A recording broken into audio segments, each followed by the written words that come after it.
aku itu sebenarnya udah pengen S2 tuh dari cukup lama, dan aku persiapannya tuh udah dari 4 tahun yang lalu.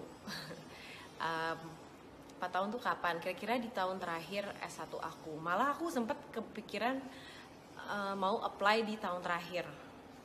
Cuman setelah aku lihat-lihat, awalnya itu aku lihat bahwa ternyata kalau misalnya S2, khususnya program yang aku inginkan yaitu MBA, atau waktu itu kepikiran juga mau public policy ataupun education atau apapun itu, ternyata program-program itu lebih pengen kalau misalnya kita pernah ada work experience atau pengalaman kerja gitu. Jadi akhirnya aku mikir, ya udah aku pengen kerja dulu, pengen fokus dulu di karir, baru abis itu apply S2. Jadi tapi perencanaannya itu udah kira-kira dari 4 tahun yang lalu. Jadi aku tuh udah kayak ngeriset tentang gimana sih apply-nya, aku udah ngeriset tentang kemana aja ya kira-kira gitu, program-program yang aku pengenin gitu. Itu tuh udah dari 4 tahun yang lalu gitu. Jadi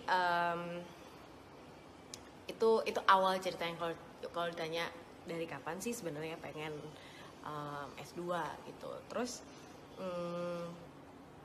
itu juga akhirnya mempengaruhi pilihan aku setelah S2 tuh aku pengen ngapain gitu. Karena aku juga sempat ada tawaran kerja kantoran, kalau teman-teman tahu.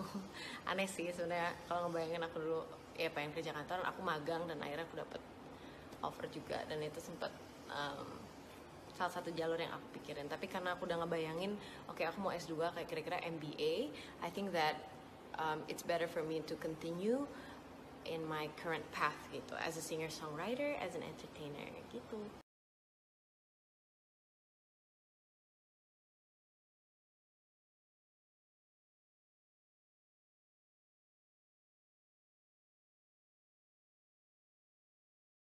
Aku juga sempet gap year.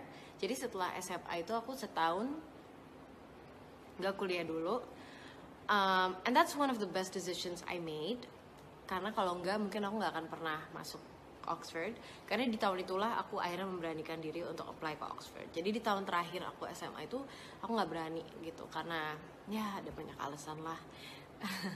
Aku katanya banyak yang suggest that aku nggak apply karena dengan tingkat kesibukan aku dulu atau SMA ngedouble sama syuting dan gitu-gitu, aku dianggap kurang mampu dan kurang fokus untuk akhirnya mendapatkan nilai yang cukup untuk Oxford, dan akhirnya aku nggak apply.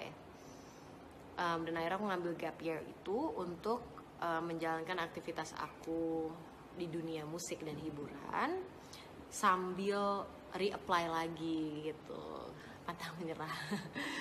Dan ya itu akhirnya gap year itu justru sangat berbuah, karena disitulah kita bisa melakukan hal-hal yang tadinya kita nggak bisa ngelakuin sembari sekolah, dan juga mungkin juga mencoba atau mendorong diri kita lebih untuk akhirnya meraih lebih tinggi lagi gitu. Jadi kamu pikirin aja, kalau misalnya ada sesuatu yang kamu seselin, yang kamu nggak lakuin, maybe gap year is a good idea. Kalau awalnya nggak keterima tapi kamu yakin kalau kamu belajar lebih rajin kamu akan keterima, take a gap year, you know. Aku juga pernah diceritain sama salah satu mentor aku, a year is nothing really compared to like years of your life gitu, kalau kamu lihat kayak secara makro gitu.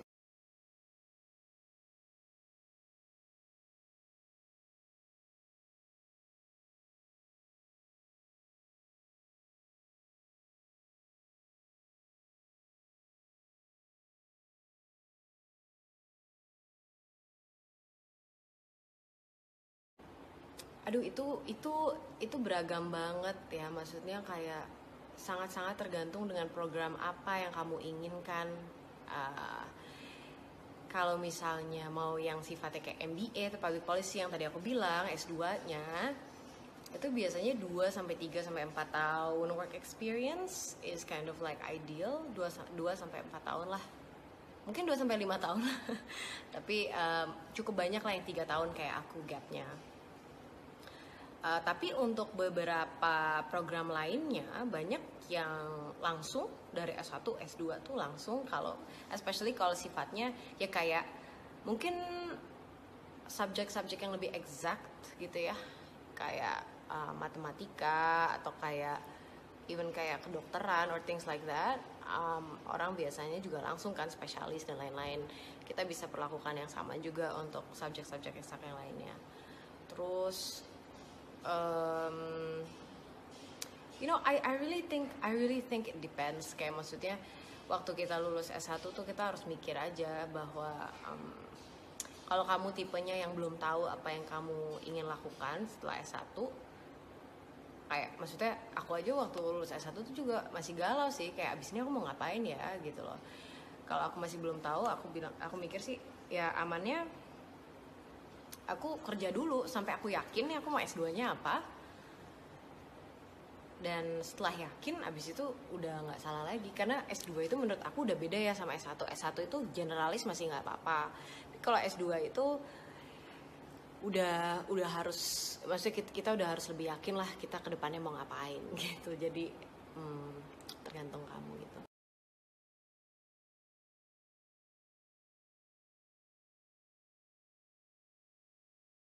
Jadi gini teman-teman, kasus aku personally, aku itu apply barengan. Dan itu memang sedikit beresiko. Ya maksudnya kalau salah satunya nggak keterima, ya begitu. Cuman ya begitulah.